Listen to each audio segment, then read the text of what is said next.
Qapıdan girərkən dayanıb siqaret çəkən iki xarici tələbəni ayaqlarından vurmuşdu. Onları öldürmək istəməmişdi. Onun məqsədi Azərbaycanlıları öldürmək idi. Zaman heç nəyi sağaltmır. 2009-cu il aprelin 30-u bütün ölkəni sarsıdan, tariximizə adına terroru kimi həkk olunan hadisə şahidlərinin ilk sözü məhz belədir. Bugün Gürcüstan vətəndaşı 1980-ci il təvəllüdlü Fərda Qədirovun Azərbaycan Dövlət Neft Sənaye Universitetində törətdiyi terror hadisəsindən 16 il keçir. Səsə mən çıxdım. Çıxan kimi də burada gördüm ki, Tamila xanım üzü qoyulu düşüb. Bax, düz buradaydı.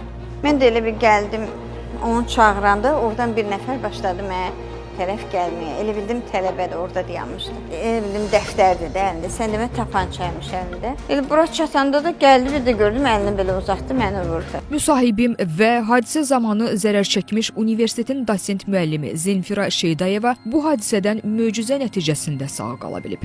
Uzun illər tanışlarım öldü, mən niyə sağ qaldım deyərək özünü bağışlamayan, ürəyi geniş əsl Azərbaycan xanımı o hadisəni xatırlamaq, müsahibə verməyə çətinlik çəkdi. Qayıtmaq istəmirəm o dəhşətə desə də, yaşadıqlarını yalnız xətrimizə dəyməmək üçün bizimlə bölüşdü.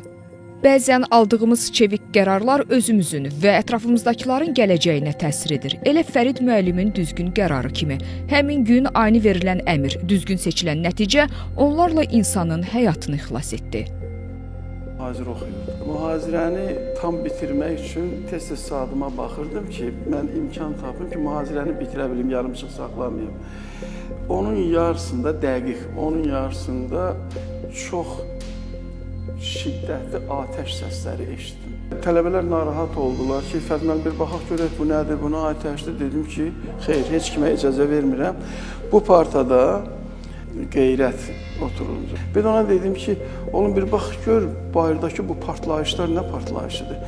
Çox yaxşı ki, o aşağı düşməyib, elə yuxarı qalxan tələbələrdən işləri dərhal içəri girdi ki, Fərid müəllim deyirlər, universitetə silahlı adamlar gəlib tələbələri güllələyirlər. Belə edəndə tələbələrim ayağa qalxdılar ki, Fərid müəllim bir çox görək bu kimdir? Dedim ki, qərar qəbul edim ki, oturun, heç kəs bayıra çıxmayacaq, fikir verin. Bizim kafedraların qapıları dəmir qapılardır. Bunların hamısını mən elətdirmişəm ki, kompüter oğurluğu olmasın.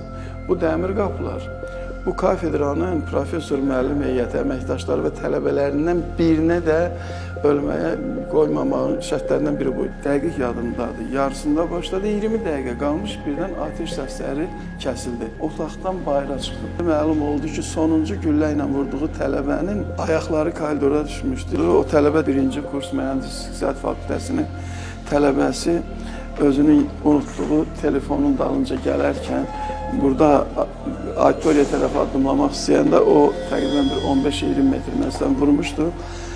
Bədəni bu qapıya tərəf düşmüşdü, ayaqları buradaydı. Mən də 41-ci otaqdan bunun ayaqlarını gördüm. Artıq atəş falan heç nə yox idi. Terror zamanı 12 nəfər öldürülüb, 13 nəfər yaralanıb. Hadisəni törədən Fərda Qədirov sonda özünü də öldürüb. Mən belə düşünürəm ki, başa düşürdü ki, artıq onun geriyə yolu yox idi. Ona görə bax bu dayandığımız yerdə, bax tam bu hissədə, başı o tərəfə, ayaqları bu tərəfə, burada da qan ləkəsi götürmüşdü.